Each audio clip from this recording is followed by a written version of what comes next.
What celebrities have you encountered that were either really nice or really horrible? Don't forget to like and subscribe for more content. Hit the bell if you're a mad lad.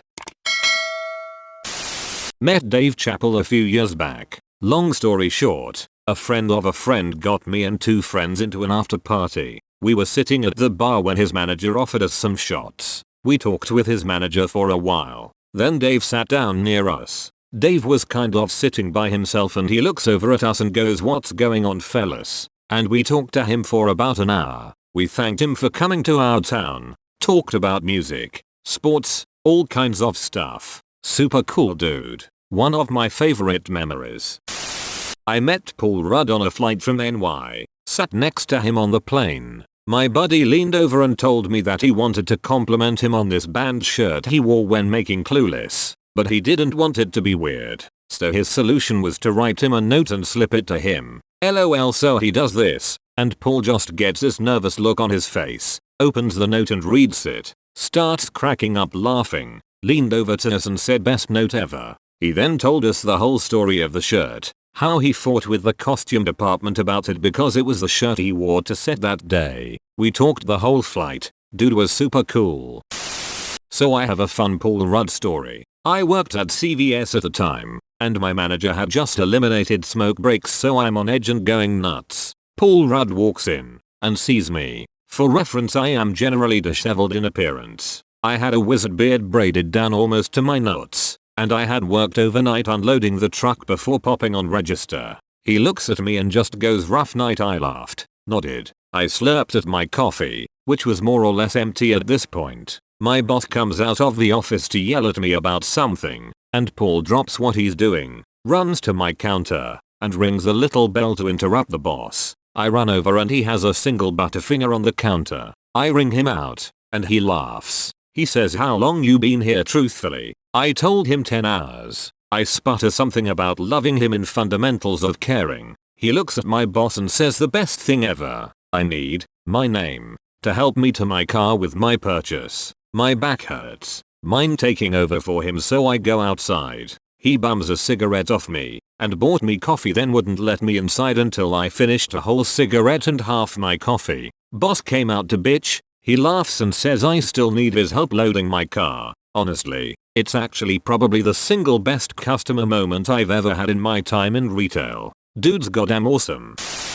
I met John Candy on a plane when I was a little kid while traveling with my family. He was a big man. He had the whole row to himself in front of us with the armrest up between seats so he could be more comfortable. The stewardesses were blocking anyone from coming up and bothering him, even though they themselves were not exactly leaving him alone, what with talking to him constantly and laughing at his enjoyable banter the whole trip. At some point he got up to go to the bathroom. When he came back he looked at me, pretended to do a double take like he was surprised and said, "Hey, you're the quietest kid ever. Don't you talk." The way he said it was so friendly that I just smiled and giggled. Then he had a pleasant conversation with my parents, who had been dying to talk to him the entire flight, but were too polite to bother him. Not even 2 weeks later we heard he had passed. My mom and sister met The Rock when he was still a wrestler. They had a couple car seats and tons of bags, having a hell of a time getting off the plane, and people were waiting, and then this massive guy offered to carry some things for them and they happily took the help.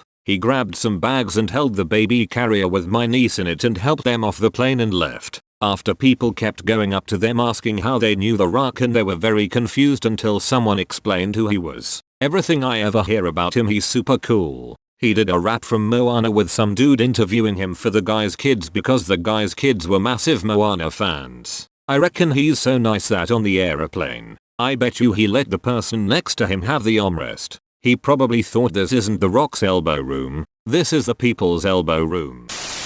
I ran into Adam Sandler outside of a Planet Fitness in Brooklyn in early 2016. As I was leaving the Planet Fitness, it looked like he was walking in. We made eye contact, so I stopped and held the door for him. He got to the door and stopped right before he walked through, in one of those fake poses that little kids make when you tell them to freeze. I stood there holding the door, plenty confused, for about 5 seconds. We just stood there, him, motionless, and I, standing there holding the door. Finally, he turned his head and said in the stereotypical Adam Sandler voice, Who we kidding? I'm not going, and their giant grin on his face. We both laughed and then he continued down the street. Awesome.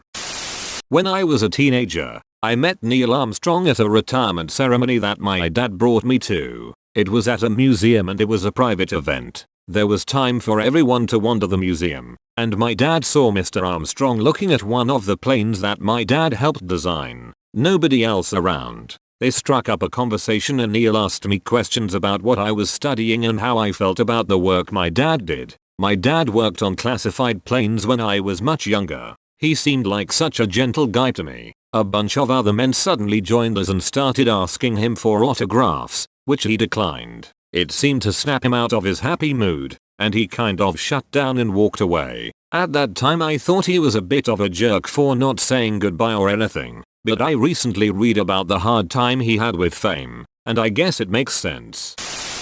Bill Nye. Horrible. I took a group of high school students to an engineering fair at University of Illinois in 2001. Bill was a special guest. This was a big deal for one of my students as he was the inspiration to pursue science. My student made a t-shirt that she wanted to get signed by him if she got the chance. We drove 4 hours to get there, walked around and viewed the projects that were on display, and watched some BattleBot competitions. On our last walkthrough, here comes Bill down the hallway. I nudged my student to go ask for an autograph. She told him that he was a huge inspiration and asked if he would sign her shirt. He said that he did not appreciate that she was interrupting his walk. She showed him the shirt. He rolled his eyes, scribbled on the shirt, and tossed it to her. She looked like she was going to cry. Instead she walked over to a garbage can and threw it away. He said, "Whatever," and went back to looking at the projects. I had a chance to work with Whitney Houston for 8 days on a film set. I was working as an extra. She was nice, kind and personable. Her beauty was more striking in person. She was very professional. She did not miss a mark or a cue. Everybody on the set cried when she sang. Whitney Houston was very nice to me and complimentary. She spoke sweetly and in a motherly tone when she greeted people. I can still remember her friendly greetings when she arrived on set every day. That was one of best experiences of my life and best experiences working on a film set. I learned a lot from her about professionalism on a film set. I also saw how hard she worked. She was there 12 hours a day and on point every minute. I watched how she interacted with the director, other actors and crew. She was even encouraging to other actors and performers in the film, even the extras. It was heartbreaking when she passed. I still have the dress that I wore in that film. She admired and complimented me about the dress. An actor musician I know was booked to perform at the event Whitney Houston was to be at the day she passed. He was also staying at the same hotel. He called me and told me she was gone and he started to cry. Adam Savage and Jamie Hyneman from Mythbusters are amazingly nice to fans. My son, 7 years old at the time, asked them questions that had me cringing and thinking, you had a chance to ask them something and you asked them this. But Adam and Jamie treated his questions as seriously as they would have treated a question from Barack Obama. They acted like we were the most important people in the world at that moment, and like they had no better place to be. After college, I was living the intern life in New York, so I had to hunt around for a job that would be fine with me working just evenings. The first call I got was Kmart, so for about a month, I worked at Kmart Penn Station. One night, this guy with his hat pulled down low and this really cheerful girl came into the electronics department where I worked. It was a wild store with tons of sketchy characters, so right away I was wary of him. Anyhow, they looked at the game selection for a minute. Then the girl asked me if they could get Madden 2013. I obliged, took it from the case and began cashing them out. It was over the $50 minimum where I had to ask for it with a credit card purchase, so I asked the sketchy fella for his ID. He told me, in this hushed little voice, that he didn't have it with him. So I called up security to get the okay to finish up the transaction. As I'm talking to them, he tilts the credit card towards me. My first thought is, I didn't know JP Morgan made a credit card, and then I looked at the name, Daniel Radcliffe. His girlfriend was beaming at me as the expected recognition washed over my dumb, tired face. He was super gracious, and my height, which I loved even more. We're both a firm 5 feet 5 inches, and I was pleased to be so calm and collected about the whole thing that they both got out of there without anyone else knowing who he was. I worked as a waiter at a popular restaurant near San Francisco for a few years. It used to be a super popular spot back in the 60s 70s as it offered the celebrities of that time a place to dine just outside of the city without the crowds of fans. A lot of them would still visit on occasion during my employment there. 2009 to 2012. My favorite individual encounters are waiting on Robert Plant and Alison Krauss, and serving apps to Robin Williams and his wife. They were all really nice given the setting. I didn't really exchange any conversation besides telling Robert Plant that I was a fan when dropping the check, and him thanking me. I can't remember exactly what they ordered to eat, but I know he had a Virgin Bloody Mary to drink. Every time someone famous came in was exciting to me, but my more tenured co-workers were pretty used to the sightings. I remember noticing the height difference between Williams and his wife, as well as her looking very beautiful. Of course, seeing his legendary smile that I had grown up watching my entire life will be a permanent memory of mine.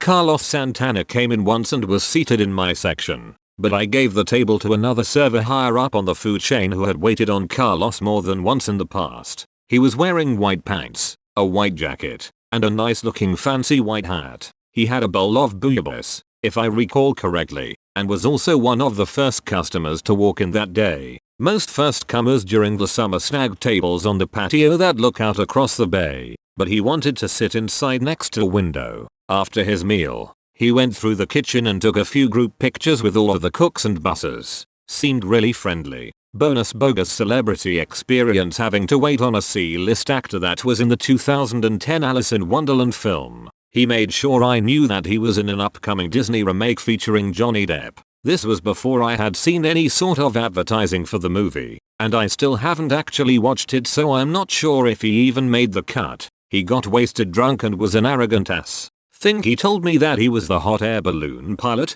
or something? Guy sucked. First time I ever served Saint Germain. Also, I waited in line for Space Mountain at Disneyland with Sean Penn and his also famous wife at the time and their kids. I noticed it was him while he and his son were standing in a semi-roped off area just outside of the actual line where the rest of their family stood. An employee eventually came over and reminded him that they couldn't wait there, and they hopped back in line 1 or 2 parties ahead of me. When the line turned into a switchback style and he was facing me, I flashed the measliest peace sign a pimply faced starstruck teenager could, and he nodded in turn. The fact that he and his family were actually waiting in a 40-minute line for a ride, and the way he responded when asked to get back in line, made him seem more human to me. Looks like you reached the end of the video. Like and subscribe to receive absolutely nothing for absolutely free.